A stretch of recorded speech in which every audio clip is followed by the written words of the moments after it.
Hi guys, welcome to my fourth session of Unplug and Play.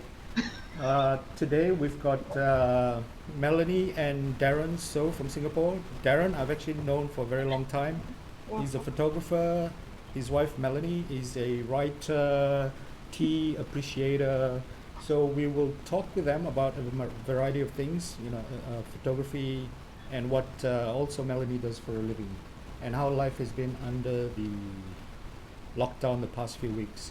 So invite them over. They're on Skype now ready. Hi guys. Hi. Hi. You guys are live. Everyone's live.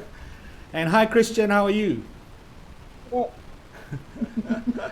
So how's life been, you guys, for the past few weeks under lockdown? Why don't you go first? Yeah. I think it's been challenging. I thought I would enjoy being at home a lot, but Yeah. I don't. So I get cabin fever quite regularly. Yeah. So that's why I've been cooking more, as you can see on my Instagram. And yeah, basically just questioning a lot of things. I think a lot of reworking to do, I think, Yeah. with the whole situation. Yeah. What about you, Darren? I think, well, firstly, it's very strange to be talking to the camera, Yeah. even though I've done all the stuff that we need to do. But it's things like this that keeps us occupied in these times. And as you can see, Christian is running around us right now, Yeah, and well, this is the new normal, right? Talking to the camera is the new normal now. I suppose, and having all these lights in my face, which sometimes when you give those talks that I used to give in public, where there are all these people, you can just imagine that they're all naked. The kind of the usual thing that people teach you to prevent you from getting stage fright. But in this case, there's no audience at all. You're just staring at the camera, and like just now I actually froze because it's like, oh, I'm supposed to be doing this thing. Yeah. Yeah. So before we move along any further, maybe I'm sure a lot of the people watching tonight are people that know who you are, both of you. But I'm sure that more audience will join us even after the live broadcast is over, because it'll be put up online, and there might be people that might not know who the two of you are. So maybe let's kick off with a sort of a quick introduction of perhaps the two of you, one after the other. Yeah. Okay. Actually, Christian wants to introduce himself. Okay. Yeah. Let's start with Christian. Yeah. Let's start with Christian then. You have to be in the middle, buddy, because otherwise, like over here between mommy and daddy. Yeah. If you want to introduce yourself. Oh, no. Oh, Okay. okay. I guess not. No. We just okay. Never mind. You just come as when you want. Yeah. Yeah. Do you want to tell everybody a little bit about yourself? No? Yeah. Why don't you just continue? Okay. All right. Okay, so for those Continue. of you who don't know who I am a photographer. I take pictures. So, and I am an architectural photographer. So it's been quite hard because I haven't been able to work, obviously, for the past few months. Well, not few months, 6 weeks. How many weeks has it been? And I'm looking forward to going back to work, but I'm not sure whether that can actually happen. So we have to check with MTI and all that. I think Christian is ready to introduce himself now. So if he can come to the middle, he can say something. Hi, Christian. Go ahead. Go ahead. I enjoy staying at home. You like staying at home? Yeah.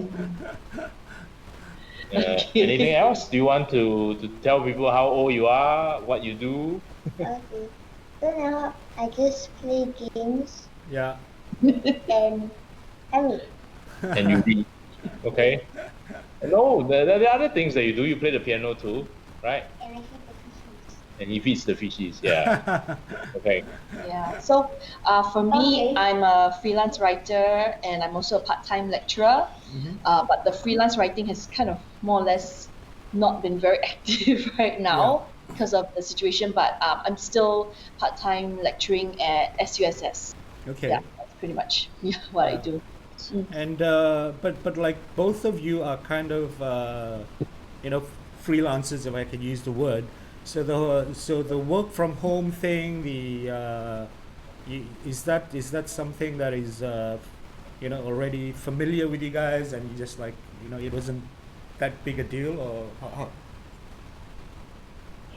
We're going to Actually, even though our offices are all based at home, a lot of our work uh, involves going out, especially for me. Like, I can't photograph at all at home. Yeah. Right? It's not like I have a studio.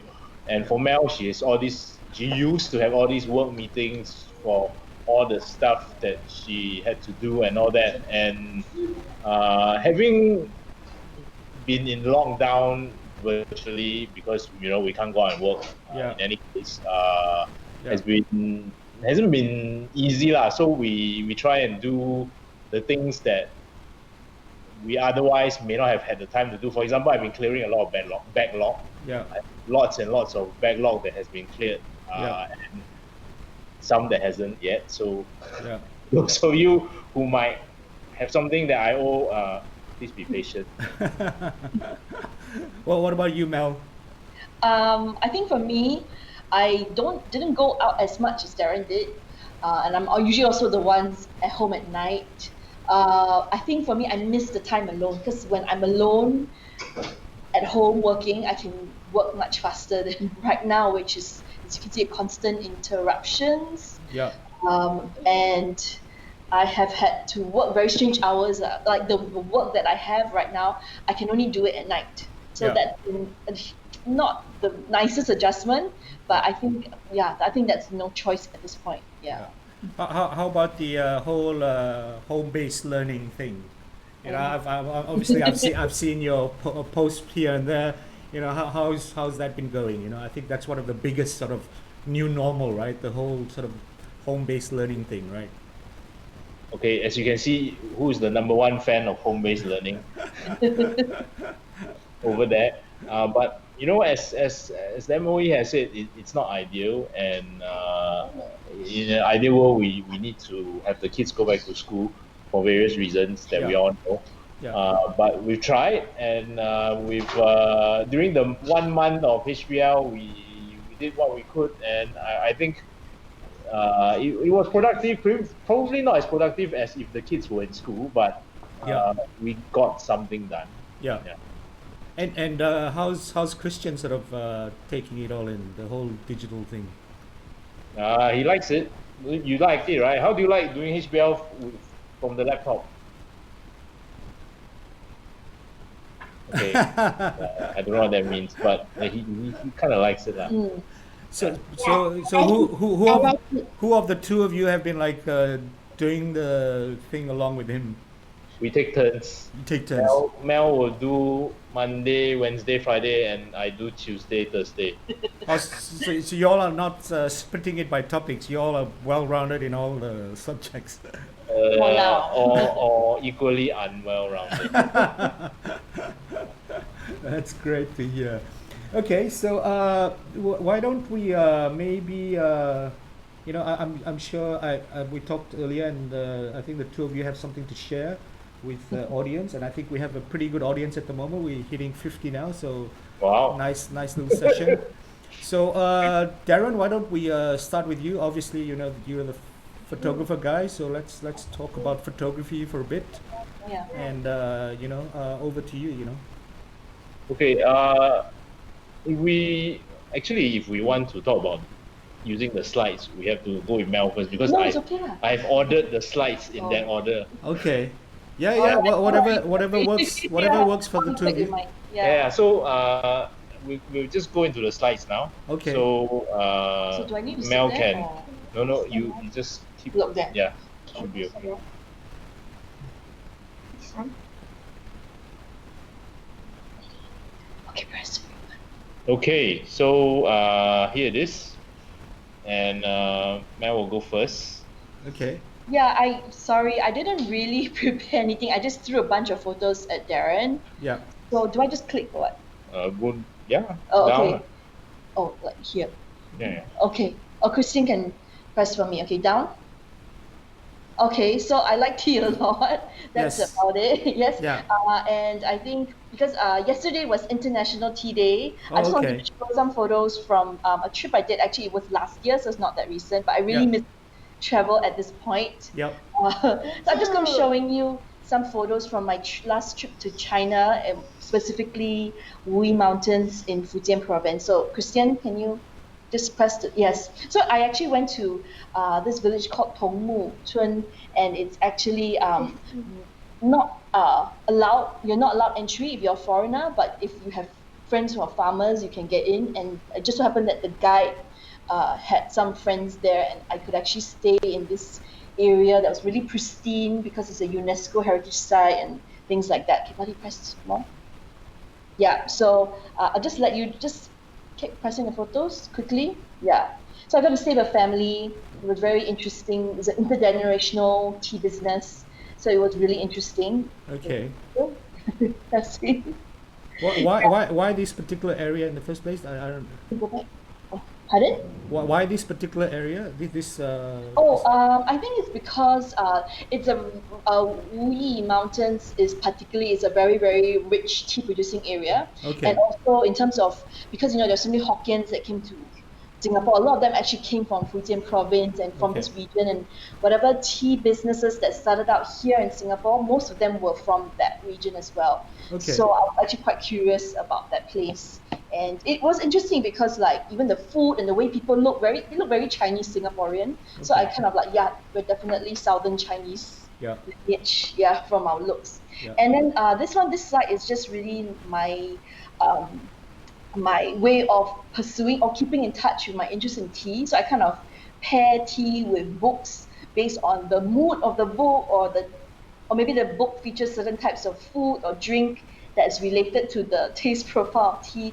So I just wanted to do a shout out for my tea Instagram thing. So it's just called Mel Tea Books. Okay. And I just like to do it for fun. And all the more right now, I try to do at least once a week, even though reading has been a challenge right now. So I'm trying to still continue reading and trying to drink tea properly at least Okay. once a week so I can post something on this channel. Yeah. Okay. Yeah. Oh yeah, and so I'm a freelance writer, so I do a bunch of mostly did start out doing like editorial work. So these are just some of the articles I've written on. You can check out my website melanielee.sg. And I've written some books. I'm just going to quickly show them. Yeah, and mostly I think right now they just sort of for some strange reason they kind of been centered a lot on children's books. I think mostly because I did start out children's books because I wanted to write something for Christian, and then sort of like the opportunities came. So this is more of the more recent books Okay. out and about in Singapore, Yep. and that is more like a non-fiction illustrated travel guide for children. And it's a bit, I don't know, I feel a bit nostalgic when I flip through this book these days because Yeah. a lot of these places are not really allowed entry. But this but is- how was the experience like working with the illustrator, right? Those ones you Oh worked yeah, with. so the illustrator for this book is William Sim, and he's actually like a full-time like visual artist. Yeah. He was actually really flexible. So on my end, I'm just really conceptualizing the structure of the book out and the kind of content I want to put in. But because I knew that his illustrations would be the first thing that kids are drawn to, Yeah. I wrote it like in short chunks of text. And I also try to arrange things such that a lot of his illustrations could be featured within a spread and things like that. Okay, so the text kind of came first, and then the Yeah. okay. Yeah, and then he sort of filled in things, and yeah, I would also give him a whole bunch of reference images that he could take cue from. Okay. But of course, he also weaved in his own personal experiences with the places in the end, which I really like. You can see in his drawings, like I can tell that he's really fond of certain places because it's like I don't Yeah. know, I just love for the place. Yeah. It was really intricate color pencil illustrations. Yeah. So yeah, And these were published by whom? Marshall Cavendish. It was Okay. Yeah. late last year, but it's still ongoing. So feel free. It's available in most bookshops and Amazon and Books Depository at this point. Yeah. Okay. Yeah. So this one is, I think, I worked on this book. This is the latest book project I worked on, which is not for children, but it was actually more about the bicentennial experience. I think Wei Chun might have shared it with you during our last. Yeah. Yeah. So I was also involved with coming up with the content for the guide for the experience, because both, I think, Wei Chun and I have quite a long history of working with Michael Chiang, who was one of the creative directors Yeah. for the bicentennial experience. So I found that really, really fun, because I think we kept going to Wei Chun's house, which was really gorgeous. Yeah, it's got a nice house, right? Meetings.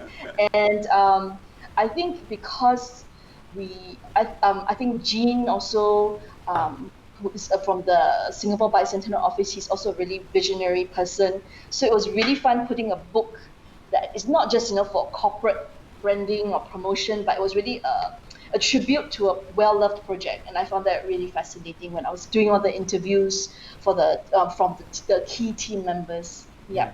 But is it difficult for you to like code switch from kids books to something like this? Yeah. Yes, and I think that is why I think in terms of like how I work, I will usually like one day is like the work, one day is dealing with all the kid related stuff. Because it's quite a huge shift in terms of writing style, as well as thinking about the target audience and things like that. Yeah. So, anybody, nothing much, right? Thanks to you. So lastly, it's just more of like a little plug for my next book project, which we're currently editing right now. I'll be up in October this year. So this is with Difference Engine. So Difference Engine is an independent comics publisher. It's quite a small outfit, but they're really, really dynamic. They really want to try and get more Asian representation in the comics world, especially since I think graphic novels and comics are really getting increasingly popular. So they want more like Asian-based stories. So this is something I worked on with them, as well as with an illustrator that I've already worked on for a previous book. His name is Arif. He's from KL. He's a really good comic artist. So this was interesting because I had no experience writing comics, and it actually was kind of like almost a 1-year learning curve, really trying to understand the medium, and from there trying to craft a story based on it. But it was really fun. So this book is coming out soon, and hopefully, we can. I'll share more about it in my social media channels when they're out. Yeah. Okay. But how does maybe you can just quickly tell us like how does one conceive something like this? So this is almost like writing a film script. I would say it's almost like script writing, except you have to be even more detailed with the suggested visuals. At least how I work with Arif, that's like that, because he wanted to make sure that whatever he draws will be as close to what I envision when I'm writing the story. So to fill that gap, I do put in a lot of visual descriptions for each panel. He can follow them. He follows them, but he will add in his own personal stuff. Or because he's way more experienced with comics than me, he might suggest certain things like, "Oh, let's split this to multiple panels and things like that." So that's about it. What about the the characters and the basic premise of the story and all that? So I think the idea came a long time, not but maybe 2 years back. When I was just really thinking there were no, mature women portrayed as superheroes. And I also felt this sense of like Asian elderly women always, I don't know, I have this sense that there's just powerlessness that comes with age, because your kids grew up, you don't really serve, you don't have not much use because you maybe have retired already, or your kids don't need your care anymore. And there's a sense of like I have nothing left in my life to look forward to. There's a sense that I got. I think I observe, older family members, but I think I think it was a response to that. I wanted to create a character that would she's not perfect in health or personality, but she has a very close bond with her granddaughter, and they have superpowers. It just happens they have superpowers, and they sort of learn about each other, even as they are negotiating all these things with supposedly bad guys and stuff like that. I just wanted to create a story that is kind of not really in our reality, but just sort of planting the seed idea that, you know, superheroes do not just have to be young or like look like Captain America and things like that, but superheroes really come in all shapes, sizes, and ages. Yeah. Yeah. So when you write these sort of stuff, right? Do you go with like do you start with the three act sort of structure, and then you come up with the conflict first, and then you wrap everything around that, or how does I your think work most process? stories have that premise. So I would say that, like I said, it was a very steep learning curve. So when I was working with the editor from Difference Engine, I would say that they were really, they gave really a lot of detailed guidance in that, because again, like I wasn't that familiar with the comics genre at that time. Yeah. So they really helped me refine. But definitely, I think every story, every story does have that basic structure, that conflict resolution structure. I think Yeah. that is, it's just how compelling is that conflict, and how engaging or enthralling is that resolution. I think that is where, you know, the creativity comes in, when you come up with stories like these. Yeah. Okay, great. Anything else? No, it's Oh, whoops. Oops. very good. Okay, it's Mr. So. Yeah, I think because we're using web Skype, you Yeah. can't see us Yeah, at all. that's fine. Let's just see the slides first. Yeah. Okay. Yeah. So, as I mentioned just now, I haven't been able to go out very much. I mean, in any kind of meaningful way, lah. So, what we've done is, when we could still go to the park as a family and exercise together, we did that. Before they stopped that, so this was an image taken on one of those days. Quite surreal, I guess. Something that a lot of people would have had photos of, but it nevertheless is something for us to remember these times with. This is Uh, East Coast Park, is it? no, this is Sembawang Oh, Park, which okay. we live 5 minutes from. Okay. So we actually live 5 minutes from the beach, but we can't go on the beach now, Yeah. or the jetty. I think the M Parks deemed jetties an area where people congregate, so they closed that off very early on. Yeah. So no jetties, no beaches, and now they've closed the car park as well. Yeah. So if we wanted, we'll have to walk there, which is a fair walk. It's Yeah. not unwalkable, but we've just decided to stick around our own neighborhood for now. Yeah. Yeah. So this is the community garden outside our flat, and that's Christian. Yeah. Out there when we were out catching Pokemon one evening. So Pokemon is still going. Well, I installed the app only after the lockdown started. Ah. So I'm a very new Pokemon player. So it's just, you know, something to pass the time sometimes lah. I mean, you can't be clearing backlog all the time. So So how is young Christian taking to like wearing mask every time he goes out now? Like actually he's okay. We got him a kid size mask. yeah. So which fits a lot better than the adult ones, which kept slipping. So now when he does go out, which is not very often because he much rather stay at home, Yeah. he wears the kids mask, which works fine. So for example, we had to go supermarketing yesterday. So he came along, and then, you know, he was in the car, and it's all okay. Though he does say that he's quite reluctant to go back to school. So we shall see what happens when he has to go back on the 8th. Yeah, Okay. because he's not in the first week; he's in the second week. So Okay. so he only goes back in the second week. Yeah. Yeah. So on top of that, I had to go and send in some tech equipment to Funan for repair.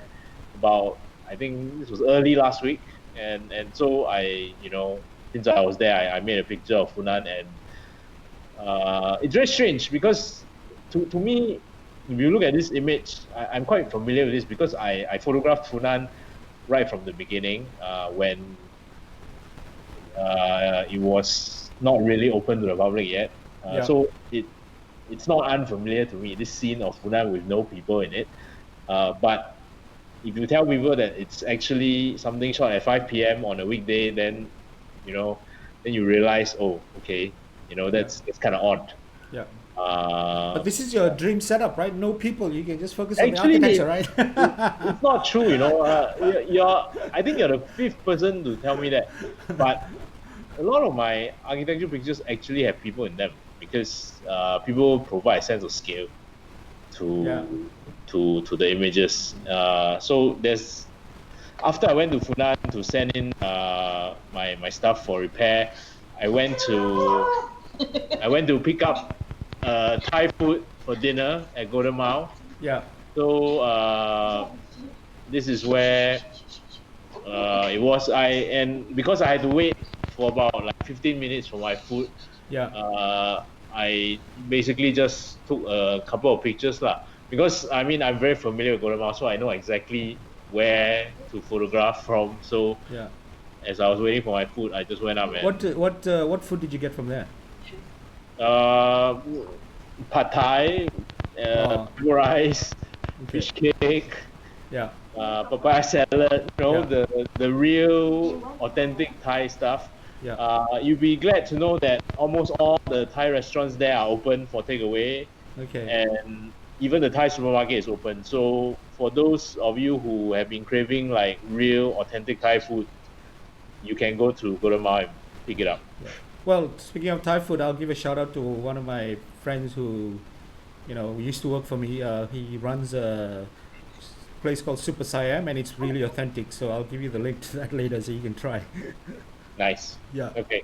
Yeah. So okay. Let's go on to my Facebook page where most of the activity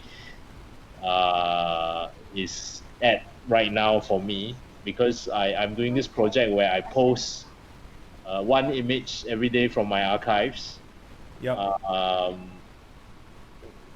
In order for us to mark time, that's one way of for me to do it, and also to keep people coming and looking at stuff, at things that they might not otherwise know. For example, this is an image of the S11 dorm where the first cluster of migrant workers COVID-19 cases happened, and this image was made for my book, like about 6 years ago. Yeah. I remember this in your book. Yeah. Yeah, and when we made that photo, S11 was a new dorm, and if you look at this picture carefully, you will realize that there are the screens that are now up on the dorms at the ends of the buildings are not put up yet, so you can actually see the walkways. But now there are screens, so you cannot see, and the screens actually cut the cross ventilation to the actual dorm rooms. Yeah. And I don't know why they put up the screens. I suspect it is because the workers will put their laundry out, and it can be quite unsightly. Yeah. So, but the effect of putting up the screens is that it cuts the cross ventilation to the workers. So this is one of those instances where an image that I've made a long time ago has come back again to be of some importance. Yeah. And with almost everything associated with photography, it's something that you can't guess and you can't predict. Yeah. Because you never know when some image that you made a long time ago would come back to be of some importance later on. Yeah. Yeah. So that's that. And this next image is taken in Taman Jurong, of the Diamond Block in Taman Jurong. And I posted it because it was... I posted it about a day or two after it was announced that the Ministry of Manpower was taking over the dorm to provide... not the dorm, sorry. Was taking over the block because it was largely unused right now to provide additional housing for the migrant workers because they needed to spread them out. Yeah. So again, it's one of those things of like buildings which you have photographed before, and the images actually take on a new meaning now because of what's current and what's happening during the pandemic. Yeah. Okay, Yeah. just to pause you there, there's a question. I'll probably like randomly take questions because someone posted Kang Shua. Yeah, Kaka, Yeah, he asked, "Are are you?" you happy that the floor tile patterns of Golden Mile Complex are visible now without the tables and chairs? Actually, the tables and chairs never really hit the floor tile patterns that much, because the tables and chairs were not very crowded. Yeah. Yeah, so there's not that much difference, to answer Kang Chua. Okay, carry on. Yeah, so let's go to the last image that I'm going to share. So I think many of you know that I have this obsession with public housing. So I've been doing all my research and all my images of public housing in Singapore, as well with stories to share about these public housing estates and blocks. It's ongoing, and just because of the pandemic, it's not going to stop. So I interspace my posts with posts of public housing as well, and I continue to share with whoever is interested about the history and of these blocks and how they came about, and little known facts behind their existence. So, for example, like these 6 blocks in Ghim Moh, they were the first blocks in Singapore to be built by not foreign architects, sorry, foreign builder, Australians, Civil and Civic. They went into a joint venture with a Singapore company to build these 6 blocks. And Civil Civic is a company that's owned by Lendlease. Yep. And Lendlease is very big in Singapore today as a developer. But Lendlease always says that they were first in Singapore in 1973, and it is through these 6 blocks that they claim that they were first in Singapore, because it is them that built these 6 blocks that were completed in 1973. Yeah. Yeah, so things like that. And I will continue to share these HDB posts, because I'm working on a larger project, which I will probably announce or talk about later on, with regards to all my HDB images that I've been doing. Yeah. So, yeah. So we have another question as well from Yes. Iking. Do you have a database of viewpoints, or are they all in your head? Yeah, I just saw that. I think my answer to that is quite complex, because there are so many ways in which you get viewpoints, right? But the starting point for me is Google Maps and Google Earth. Yeah. Because Google Earth, together with a URA, they have 3D mapped a large part of Singapore, except the areas near the airports and the air bases. So a lot of Singapore is now in 3D on Google Earth, and you can basically use that to do your recce and to find your viewpoints. Okay. So that's my answer to Aking. Short answer. Long answer is you still need to go down and take a look, and because we have literally tens of thousands, if not hundreds of thousands of HDB common corridors that are accessible to everyone, it's quite easy to go and find out. But during this time, it would be very wise of us to not go and run around in other people's common corridors. Yeah. Yeah. Okay, just a quick thing. Is your mic, is it on the table? Yes. Yeah. Am I like knocking it? Yes. So I think you better not touch the table, because it's picking up the feedback. Yeah. Okay. All right. No, yeah, because that's my elbow. Because when Yeah. I talk, then my elbow. Yeah. Just so try not to touch the. I Okay. move the mic, by the way. Yeah. Yeah. So the next session I will use the Yeah. laugh. Yeah. Anyway. Yeah. Yeah. Okay. So I guess that's about all I have. Shall I go back to us? Yes. Okay. Yeah. Christian, you come over.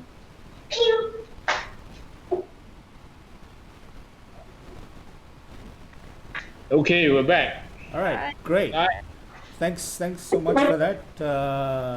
So we have like 42 people watching now, so that's good. So so I guess maybe I'll switch back to a question for Melanie, right? Mhm. So for someone that is interested in tea, right, Oh, or starting to appreciate tea, right? yeah. How does one go about, you know, getting into tea appreciation? What are some quick sort of tips for a first timer interested to, you know? Mm, I think one good way to learn more about tea would be maybe to visit some of the tea cafes in Singapore that are a little more serious about tea, like rather than I know every cafe serves tea, but I think there are some like more how to say more tea intensive cafes. Yeah.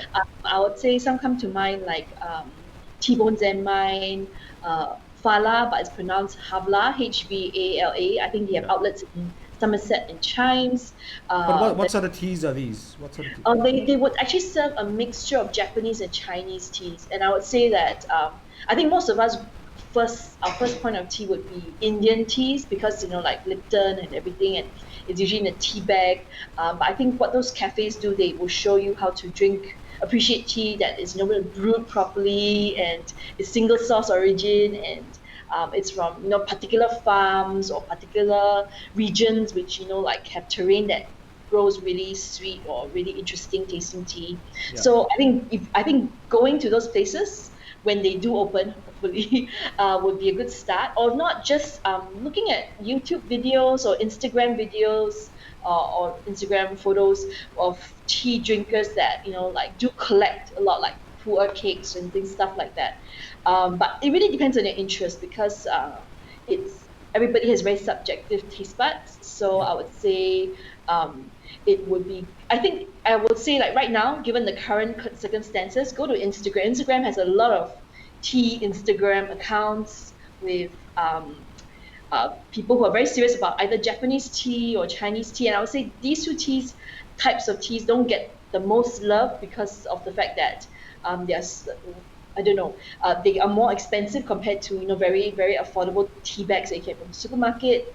But if you try and see what like the serious tea drinkers are drinking, and are able to buy some of these online, you can.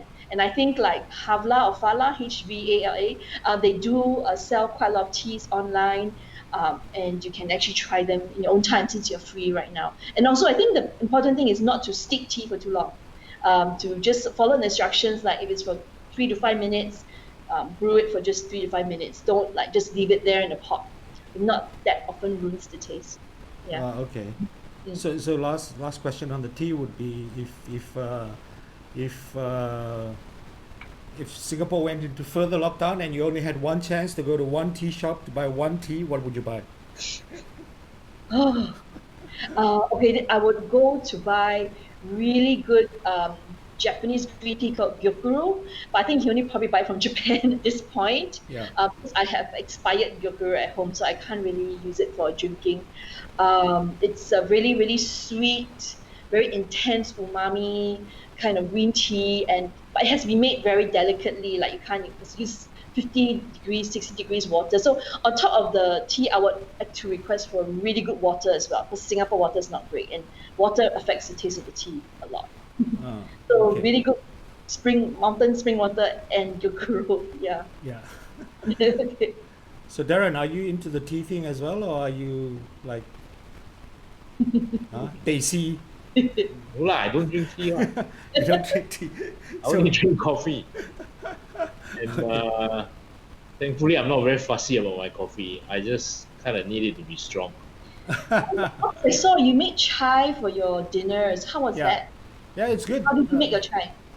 I think masala chai is like quite straightforward to make. You put like tea in, and then you get a variety of like spices, cardamom, ground it a bit, and then slowly sort of steam it with milk with quite a. So I think the difference with how different people make it is how much milk they put in.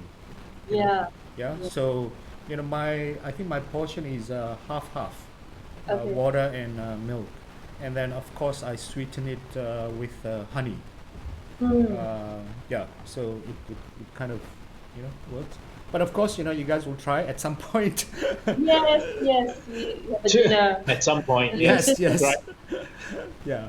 So Darren has how do you see this whole situation now affecting your work as a photographer, moving forward? Okay, so basically, I've had no work since the 7th of April. Yeah. I did my last shoot the day before the CB, and after that, we just couldn't work. Yeah. On the 2nd of June, a lot of my clients get to start work because architectural services are in one of the list of allowable businesses that can restart. Yeah. So the MTI has the guideline on people who are not in the list but who support people who are in the list. Yeah. So this is my advice for people who need to start working again in some way. Of course, do it safely. But for me, as I always say, I don't photograph people. I photograph buildings. I'm very far away from most people when I photograph. So if I do start work, I will try to be safe. But what I'm going to do is I'm going to try and talk to the MTI, and there's a place where you can officially go and actually apply for exemptions. Yeah. I think a lot of people don't know this. Yeah. The COVID-19 Go Business Government website allows you to put in official exemptions, requests for exemptions, so that you can work about 2 days a week. Yeah. So you might say 2 days a week is not a lot, but it's better than nothing, right? Yeah. So I would suggest that people go read actually what the MTI has put up and try and find a way, ask questions, because they're all there waiting for people to talk to them and ask them questions. And they've actually put out very detailed FAQs on what can be done, what cannot be done, how you can go about trying to find out how you can work. Yeah. Yeah. But has the thought ever entered your mind of maybe you might need to pivot or I think the only thing that a lot of my photographer friends are all learning right now is how to do video and audio. Like all this audio, video stuff that still photographers were not very familiar with last time. Yeah.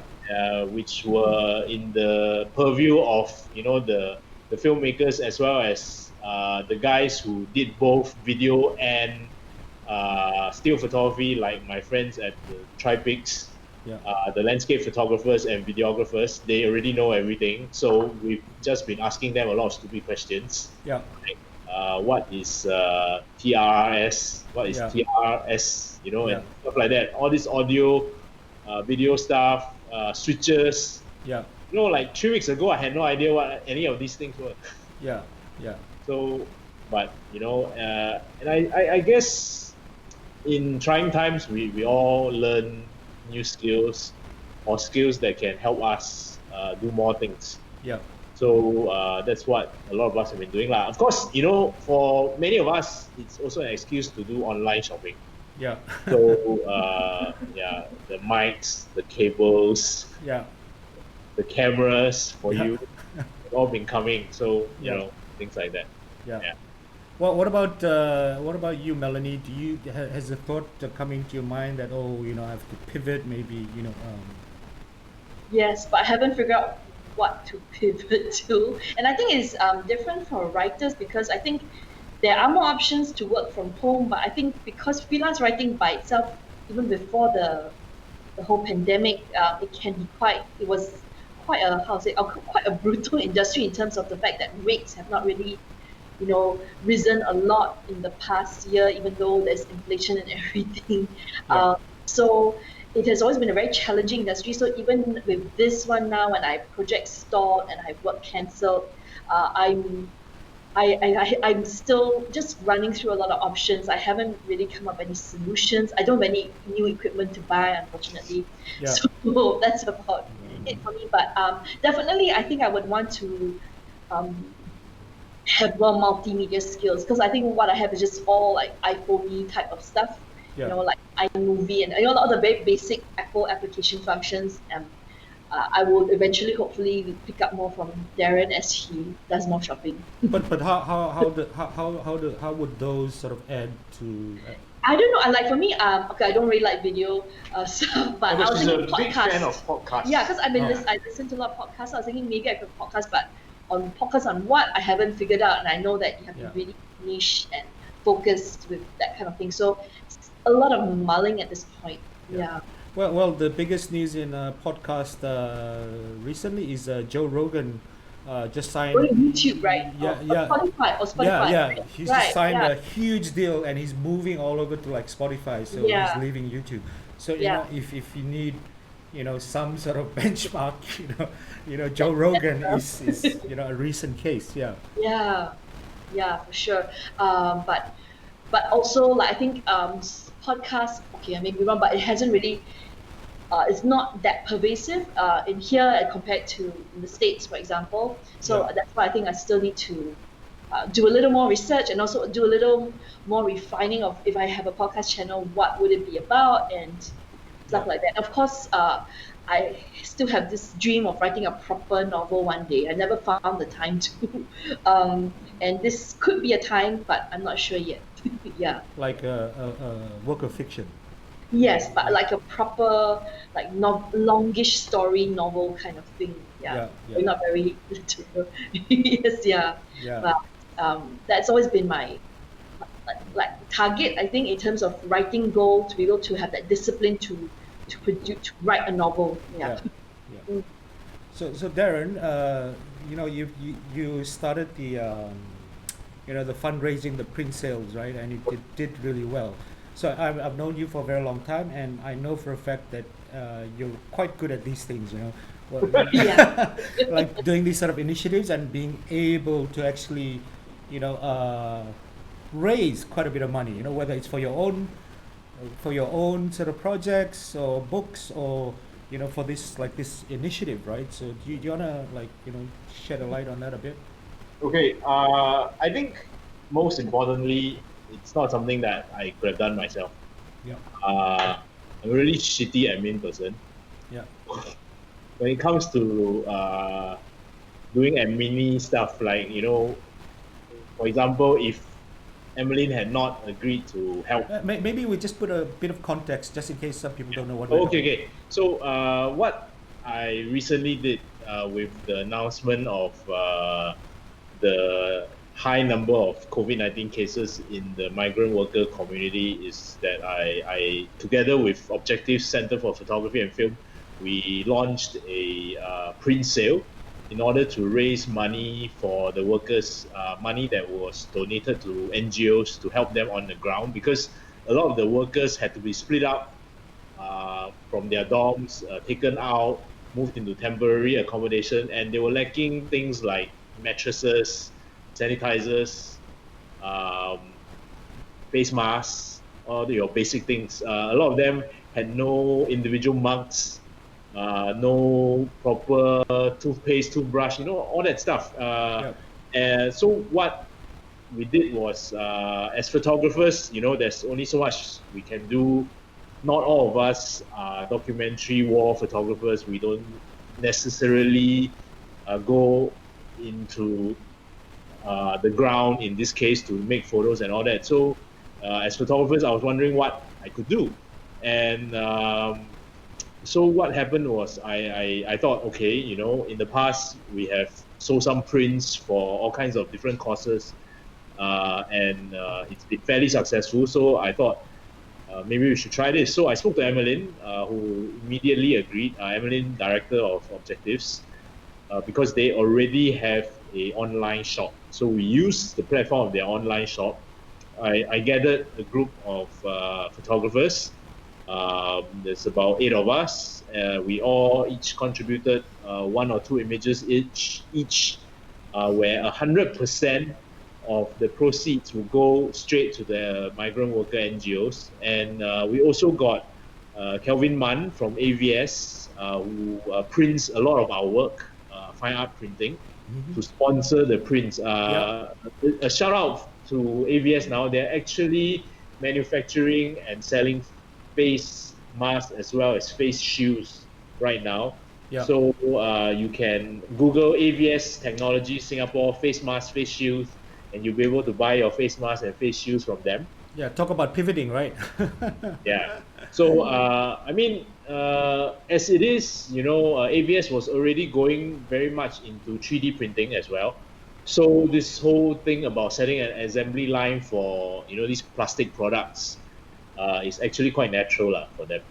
Yeah. So Kelvin very, very generously agreed to sponsor the printing costs of all the prints, and we actually sold 200 overprints. Wow. With an amount of like over 50,000 Yeah. raised. Wow, that's very impressive. Yeah. That went straight to the NGOs for them to purchase, all the things that I mentioned earlier on: face masks, toothpaste, mugs, mattresses, Yeah. all these things. Yeah. Great. So, Ox, in terms of, you keep mentioning pivoting. So, are you, in relation to your cooking and your videos and stuff, how do you see yourself evolving? Because you're predominantly like photography mentor initially. So, how has it been like the past few Well, the cooking thing was definitely something that I was very interested. I mean, you guys know, right? And before this whole I'm still waiting to eat. Yes. Well, before this whole lockdown thing came crashing down on us, I managed to only squeeze in 3 sessions, before the whole thing, I mean, to give some context, I actually started a supper club, right? So I managed to host 3 sessions, and the whole thing just came tumbling down. So I'm just hoping that this whole thing clears in good time, and then I can get back on it. Whether that develops further, it remains to be seen. In terms of where I want to take it, I do have ideas and ambitions to pursue that. But I find it. I do enjoy having these 2 things, which is the the photography, the image making, and then I had the food thing as well. And I think it's good. It like if I falter a bit here, I can go there, and then if this kind of like messes a bit, I can go there. So I quite like that, especially the last few weeks I've been making videos, right? So I've been like code switching between like doing editing videos and then doing cooking videos. So actually I find that very refreshing. Oh, that's nice. Yeah. Okay. So you found a little kind of niches, a group of stuff that, and it can go well together, because food needs good photography and good videography too. Yeah. So. Yeah, and funnily, you're not the only one doing food and photography as well. Kelvin Koh, who is a wedding photographer, is now, has this very serious setup at home. All his food videos and all that. So I guess as photographers, we're always trying to figure out ways to make what we do interesting. Even at trying times like these. So I guess we all just need to do something. It's all about doing stuff, right? Yeah. So, which kind of like maybe leads to another question for Darren, right? Because you've kind of like you kind of like starting doing the HCB thing, and you've stuck on it for so damn long, right? So I think that takes a certain, I don't know, skill, personality, or whatever to actually do that, to just stick on one thing and then just go. So what? Maybe you wanna talk about that, do you understand what I'm saying? You're very focused. Okay. Yeah, because you've been doing it for so long, don't you get like some other people might get bored or they shift or but like you've stuck at it, Right. Okay. Funnily, I was just talking to some of my other photographer friends about this the other day, because this whole thing about if you're a photographer, should you be a jack of all trades, or should you specialize? For me, when I first started out, many years ago, like 20 years ago, I did everything. Yeah. Some of my friends would remember that I photograph weddings as well, and some of my friends who are on Facebook now were, people who I photographed for their weddings. So, but at some point in time, I decided, and this was a very conscious decision, that I wasn't going to do anything else. Well, not anything else, but I wasn't going to do very much else besides photograph buildings, because I found a way for it to align to both my personal work as well as my paid work. Yeah. So for the paid work, I photograph a lot of new buildings for architects, developers, builders, and all that.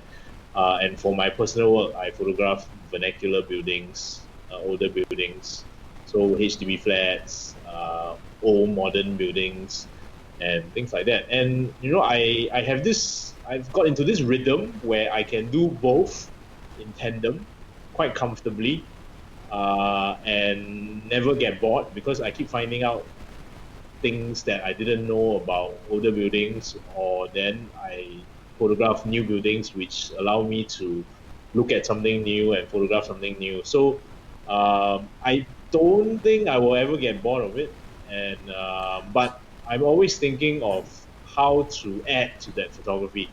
Yeah. And I think that's why we publish books. Yeah. Because books give another dimension to the photography. And at this point in time, during the lockdown, I have seriously considered making some films Yeah. about Singapore's architecture and buildings, working with filmmakers and people who are like-minded, people who understand what I'm after, and then collaborating with them to do motion picture rather than still images. Yeah. Yeah.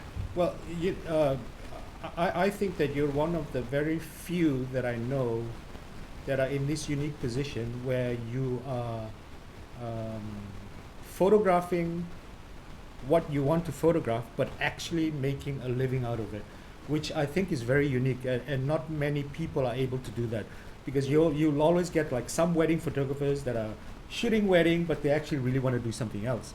And the wedding thing is like putting bread on the table and paying the rent, paying the mortgage, Whereas you, I think you're genuinely interested in what you're shooting, and then you are able to actually make a decent living out of it. So, I think, okay, there are several ways of doing this, and none of them are right or wrong, okay? Because different photographers go about it differently. Yeah. It's the same with any other job, actually, because I do know of people who live for holidays. So all they do, well, they must be really miserable now, actually. These Yeah. people. All they do is slog very hard. They're very good at their work, but they don't really care about it. Yeah. But they're very good at it. So they just keep doing it because the money is good, and then Yeah. they live for their holidays, which Yeah. they plan very meticulously, around public holidays and all that. And I always see them flying off Yeah. every public holiday because they managed to extend it somehow. Yeah. So these are people who live for that, and they get paid pretty well in their jobs, but you almost never hear them talking about their work, Yeah. because to them it's separate. Yeah. So for a lot of photographers, it's usually not so separate, Yeah. because nobody decides. I've said this before. Nobody decides to be a photographer because they have no choice. Yeah. Nobody decides to be a photographer because they couldn't do something else. There's always something else to do besides photography. Come on. Yeah. Yeah. You could be in some office job somewhere which would move you home now and work from home. Yeah. So, things like that. And so I believe that for many photographers, even if the photography that they're doing isn't what for work, Yeah. isn't what they are really passionate about, most of them are fairly good at it. because if you aren't, you'll be out of the game by now. Yeah. Okay, and then they pivot, using your word, Yeah. to work on their personal projects that are very often also photography related, but may not be the kind of photography that they do for work. Yeah. And I think that's fine as well. Yeah. You see, not everybody has to do it the way that I do it, where everything is kind of the same. Yeah. Yeah. Okay, a trick question for you then, right? Which question. which one do you think is more valuable? Your photography or your knowledge about architecture and HDBs in Singapore? Actually, that's an interesting question because of late, I have realized that the research actually brings a much different dimension to the images, Yeah. which pictures could not tell. Yeah. Yeah. So what happened is, I would say that they are more than a sum of their parts. Yeah. So it's not just words and images. Yeah. 1 + 1 = 2, but they both add to each other. Yeah. And I've got the photography part kind of packed down because I kind of know what I need to do in order to make those pictures. Yeah. The research bit has actually been very, very interesting for me. Yeah. Because last year I spent a lot of time in the library, which as a student I almost never did. And it's very strange because when you're like in your 40s, you suddenly start going to the library and doing research out of your own free will because you found something that you want to talk about. Yeah. That you feel that there will be people out there who are interested about, that may not have been covered by enough people. Yeah. Yeah. So I think for me, the two would be complementary, and so hopefully the projects that are coming next year or later this year would kind of show that more than just the photography. Yeah. Yeah. Now, but I asked that because I had a conversation, an interview recently with Matka, this the Vietnamese photography Yes. platform, and we talked about things, and that topic was one thing that I talked about, which was Right. that these days it's not enough to just be a photographer. You Right. need to build an expertise that is outside of photography, and then Right. photography is merely the means to actually communicate that expertise. And actually, I think you're a good example because actually, your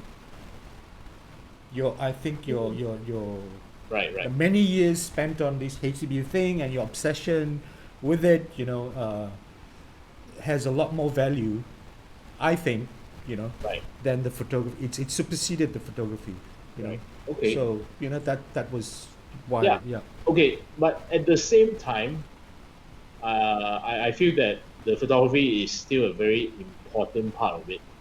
Yeah. You need to be good, right? You need to be good in the first Yeah. place. Yeah. That's assuming you know how to take a picture, right? Right. Yeah. So Melanie, one question for you. How do you get over writer's block? I have no idea. How often do you get writer's block, and how do you get over it? Practically every day, Very especially often. Yeah. because I have to write at weird hours right now, so I'm really not the most productive person. Yeah. But actually, I just wanted to add that actually, like, how I'm also like started to dabble in creative things was also because I saw Darren as an example, and I think I hope that the work that he does actually does.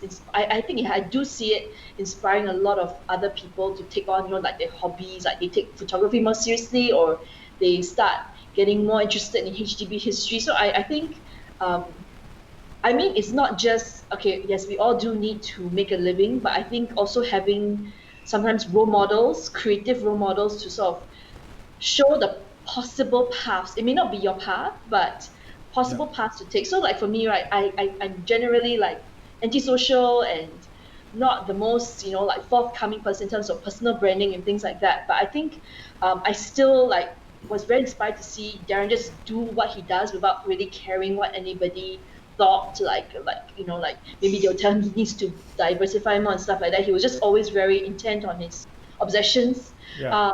And I think for me, that has encouraged me a lot to be also creative, and just do things even if it's not the best, or it's not like award winning or considered, like yeah, that kind of stuff doesn't receive all the accolades. But I think it's just the act of creating it. And even though like I know that I shouldn't be putting pressure on anyone right now to create during this pandemic period, especially when there's so much emotional stress and burdens. But if you are so inclined, I think there's really nothing holding you back in terms of dabbling in stuff. And I just see so much creativity. I mean, not just in people's cooking, but I see people doing crafts. I see people making their own clothes, planting, gardening.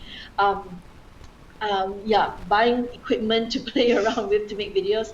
Yeah. All these things I think are the little sparks that kind of um, help morale, or help give people a sense of purpose at this point. Yeah. Yeah, Yeah. that's really my sense. But writer's block, I think it will always be there. It's just me learning to have a less antagonistic relationship with it. Maybe just learning to live with it a little more peaceably. I think that's my wish, and I'll be happy about that. Yeah. Okay, great. So, what another question? Like, how annoying is Darren on holidays? That he like needs to like stop. Oh, let me take a picture of that. Let me take a picture. Oh, I think we are used to it already. Yeah, I think what we do need to think about is taking more pictures of ourselves as records, because I'm also like because I also enjoy photography to some extent. I mean, not like as a serious hobbyist, but I do enjoy taking photos. So while he's taking photos, I'm also taking photos, and actually Christian also has his own little phone without that's not connected to internet to take his own photos. So actually, we are all quite busy taking the photos we want to take when we're on holidays. So Yeah. no one really annoys each other in that aspect. Yeah. But I think it's more of like, because I noticed most photographers don't like to take photos of themselves. Do you like to take? But I think you take quite a lot of selfies, right? Do you or? Some Sometimes, Yeah, yeah, I but think we yeah, should yeah, adopt the influencer mode yeah, more, where we just. I think the record of people evokes so much. Even though I hate taking photos, I rather take photos of other things and other people. But the record of who you were at that point in time, I think is quite important, especially now when things seem a bit blurry. yeah. Yeah. Okay, great. Maybe the last thing maybe we could talk about is actually you know, being the whole adoption thing, because I bring that up because I know of one or two friends that actually considered it before, but then never went through with it. So I think it's an interesting topic, to shed some light on, and I'm sure there's a lot of people that have maybe certain wishes to adopt as well. So maybe you could just not without like dragging it for like another hour, Yeah, yeah. maybe give us a bit of light in terms of your journey. You want to start first? You start first? okay. So okay, uh, I think for us, we've reached the stage where I sometimes forget that Christian is adopted, because it really doesn't matter. Yeah. He's our son, Yeah. and so I think not everybody can get to that kind of level. I suppose different people have different preferences when Yeah. it comes to these things. But I would say that don't do it for the wrong reasons, because I know there are people out there who say that they want to become adoptive parents so that they can give a kid a better life. Yeah. Who are you to say that you are giving this kid a better life Yeah. just because the kid come from a third world country, or not have his or her birth parents be able to take care of him or her? Yeah. Yeah. So that's that. And Mel wrote 6 books, a series of books on adoption, centered around a Singaporean family, and I think those books will continue to be important to anybody who might want to adopt or who have adopted in a local context or in an Asian context, because prior to that, what we realized was a lot of books on adoption, children's books, were written by people in the US or the UK or in a Western context. And so it was not so applicable to a local context. So that's when Mel decided that, that might be something that she wanted to do, and then she went and did it. And PH from Malaysia decided to commission her and publish not just one but 6 books in a series. So I'll let Mel talk a little bit more about that. Sorry, what was your question again? Sorry, go back. What was your question? Well, again? it's just a general sort of question to Okay. talk to us about your journey, because there are people. Yeah. I said I knew like 1 or 2 friends that considered but never went through for whatever reason. So Yeah, it's a lot of paperwork, and I Yeah. think it's a lot of decisions to make. And also, I think it's still quite a taboo topic in Asia. But I think, like what Darren said, most of the time these days, as Christian gets older, we tend to forget that he's adopted. But there are still instances where I do remember he's adopted, because in our in our journey to becoming adoptive parents, we did meet other adoptive parents, we did read adoption literature, and there is this thing that we do need to take note of, that that at the end of the day, on the surface level, it might seem like a very noble act where you are lifting the child up from squalor and stuff like that. But at the end of the day, it's still quite a how to say, it's a loss, because a child is ripped apart from his biological parents, and that this loss is something that I think will always be. Christian is such a happy boy in general, but he is also someone who's extremely sensitive, and very, very particularly about anything that relates to abandonment. That's something he thinks about, and that's something that we as parents have to take note of. Like, we can't do the the time outs, which is very popular with, like, parenting discipline measures. We can't do that. We have had to adopt different ways of disciplining him, where we still show that we are present with him. And I think that as he grows older and he gets more inquisitive about his identity, that's something that we have to think about how we would support that, because I think it changes with every, as a child grows, new issues come in, and I think it's with any child actually, whatever kind of family situation you're in. And but for him in particular, I think he is always curious about his biological parents, and that's something we hope to help him, with that search of, if we are able to. Yeah, I think that's just one thing. That's the main reason why I wrote the book. It was that message that we wanted to send across to him. Okay. If, say, next time when he's a broody teenager, that barely wants to talk to us, he Yeah. will know. Yeah. So. Okay, great. So if there was like someone that was interested in taking that path, adopting, right? What's maybe 1 or 2 sort of advice you would give them? In Singapore, or is it in general? Just in general, just based on whatever you've learned, or Okay. yeah. I think it'd be good to. There are actually possible, like, there are YouTube videos and there are blogs of adoptees, people who are adopted, but most of them are American, I think. But it would be good to read their point of view first, because I think this is a very complex relationship where it's always about the parents or the adoption agency, and the child barely has any agency in this whole process.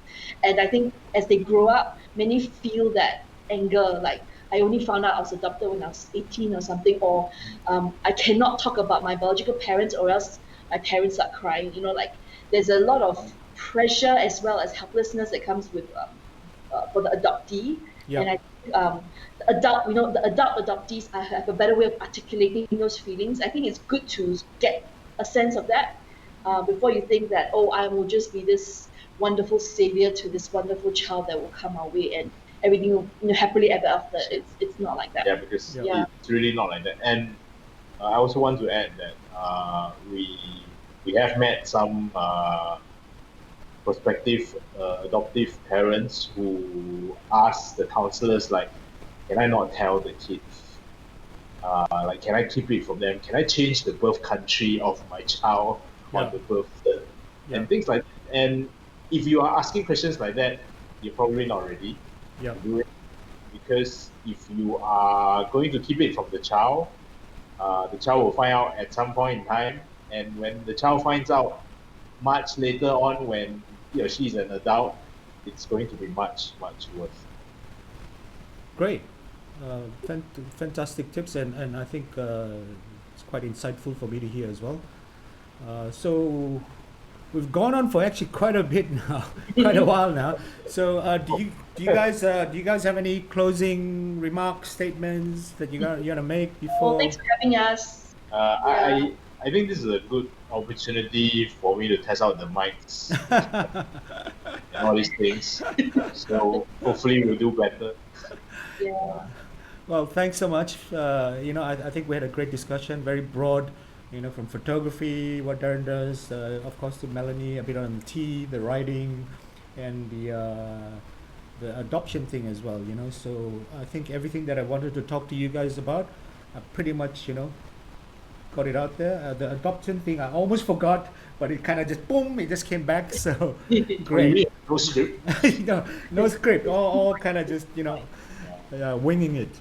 So thanks a lot, guys. Take Thank care, you. and I'm sure we'll meet Have up that again. dinner. Yeah, have that dinner or meet up again very soon. Yeah. So this is this after the live session is going to be recorded and it'll be on Facebook and also uploaded to YouTube as well. Okay. So before I knock it off with other people that are listening, my next guest is someone from Hong Kong, Paul Yung. I know Paul. Yes, funny guy. At the moment, he's actually involved with the Hong Kong Photo Festival, which is surprisingly running at the moment. Well, they have no lockdown. Yeah, but it's going on. So he'll be joining us next Friday, and we'll be talking about photography. And I think it's a great time to actually talk about Hong Kong, especially with what's happening there. Yep. So join us as well next week. And Darren and Melanie, thank you again very much Thank for you joining us. for having us. Good night. And everyone, thanks for joining us as well. Thank Thank you. you. Bye bye. See you guys later. Bye. Bye. Bye.